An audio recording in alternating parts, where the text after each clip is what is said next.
Alors maintenant, après avoir créé cette unité, l'unité était là pour faire l'intervention de la ville de Kinshasa. Quelques temps après, maintenant, on a trouvé qu'avec 50e brigade, ce n'est pas du tout crédible. Il y a eu la chute de Bas-Congo. Monsieur Kabila a envoyé le commandant Djouma, Monsieur Joseph, l'actuel président, a envoyé le commandant Djouma, avant d'envoyer mon père, le commandant Chimanga, qui s'est opposé, qui a refusé d'aller dans le Bas-Congo. Djouma est d'origine rwandaise. Djouma était muni de 2 conteneurs munis de tenues militaires d'armes. Il partait dans le Bas-Congo. Avant la chute du Bas-Congo, c'était pourquoi? C'est la question que les gens peuvent se poser. Djouma est parti et le moment où je vous parle, après la chute du Bas-Congo, Djouma est nommé colonel au Rwanda présentement. Bon, maintenant, Joseph, ils ont trouvé qu'avec la 50e brigade, ce n'est pas du tout crédible. Nous devons faire à tout de même pour convaincre Kabila comment on peut faire la fusion d'unité, c'est-à-dire c'est d'isoler Kabila maintenant de ses proches. On a commencé par isoler Étienne Kabundi. On l'a écarté de la GSSP comme responsable des renseignements militaires.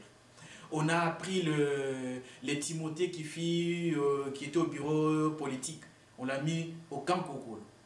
On a pris Tango Tango qui, de rumeurs circulaient. Nous étions en pleine filature de ces garçons, qui est même le neveu à Laurent Désiré Kabila, qui était complice du plan mis en place par Joseph et ses oncles. Nous avions maintenant dressé, vu maintenant que la situation devenait maintenant précaire, on devrait maintenant mettre une stratégie. On a établi un plan détaillé du service des renseignements, de la stratégie qu'on devrait maintenant mettre en œuvre pour mettre fin à ce que les Joseph sont en train de préparer. Je pense que nous avons préparé ce plan ensemble avec mon beau-frère qui est actuellement en Italie, le lieutenant Mukenga, à l'époque. Nous avions mis en place ces plans et je suis allé à l'état-major général. J'ai rencontré Olenga, que j'ai servi comme conseiller privé en matière de renseignement militaire. Je lui dis que bon, comme vous êtes à une rencontre de tous les responsables militaires congolais, j'aimerais, connaissant mieux votre influence, et comme vous étiez même le premier aide du camp de Mosée Laurent Désiré Kabila, et ayant servi Mosée Laurent Désiré Kabila, vous n'accepterez jamais qu'aujourd'hui l'ennemi puisse nous prendre au dépourvu. Alors voilà ce que j'ai. Voilà les plans maintenant que les Joseph ont mis en place pour la disparition, pour l'élimination physique de M. Laurent Désiré Kabila.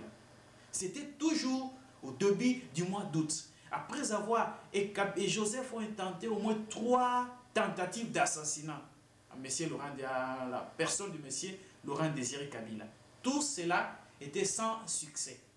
Et tous ces coups qu'il mettait en place, c'était toujours avec Massasso. Nous étions dans ce coup. Mais nous, notre rôle était de voir dans quelle mesure on peut parvenir à déjouer ces histoires. Et vous trouverez même lors de ma première interview, il y a une photo là où nous sommes avec le responsable de la sécurité de Arsène Massasso. Bon, je pense que s'il est en vie, mais je ne pense pas, il doit être déjà, peut-être il est déjà mort, peut-être c'est mon collègue Bonnet qui est ici en Allemagne, les jours qu'on va se rencontrer, il me donnera la précision de la situation, là où se trouveraient ses commandants. Maintenant, quand nous avions présenté à Olenga, j'ai demandé maintenant à François Olenga que j'ai besoin de rencontrer Laurent Désiré Kabila. Laurent Désiré Kabila, le matin, est arrivé, il y a eu le conseil des ministres et tout ça, c'était maintenant avant le départ de Rwandais.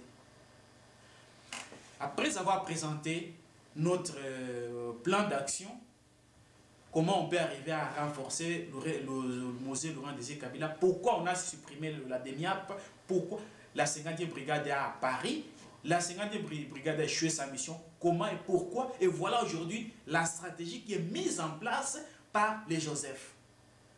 Alors, c'est à ce moment-là que les Joseph maintenant mettaient des stratégies en place pour préparer KMB, à l'époque vice-ministre de la Défense, d'aller clandestinement pendant la nuit à Mbandaka et récupérer les militaires de leur obédience et venir convaincre à Laurent Désiré Kabila, comme Kabila fut aussi confusionniste. Et c'est ce qui a mené le peuple congolais aujourd'hui à ce stade.